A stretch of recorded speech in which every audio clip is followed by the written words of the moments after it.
कितना मजाक करते हो भाई। अरे देखो यार अन्नू जी यार, ये मजाक समझ रहा है तो ठीक करो भाई। अन्नू अरे जी। मजाक नहीं, मैं बोल रहा हूँ ये कितना मजाक कर रहा है अनु जी। हेलो।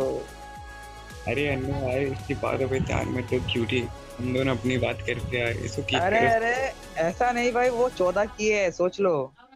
अरे भाई मैं 16 का हूँ। अरे भाई मैं 15 का हूँ, अब निकलो। अरे भाई तो तुम बच्चे हो भाई, बच्चे लड़कियां नहीं अरे तो पटाते। तुम भी, अरे तो तुम भी बच्चे हो, ये भी बच्ची है, बड़े लड़के नहीं पढ़ाते, लड़की नहीं पढ़ाते, चलो साइड तो। अरे तुम ज्यादा बोल रहे हो भाई। अरे अरे भाई यार, ऐसा क्यों कर रहे हो यार। अरे सुनो अन्नू जी यार, गिल्ड की पूरी पुश करते हैं साथ में यार, क्यूटी। अरे भाई, ना हरामी बंदे हो भाई यार तुम। अरे वैसे जीसू आपका दोस्त, आपको गिल्ड में जीसू ने लिया है क्या क्यूटी?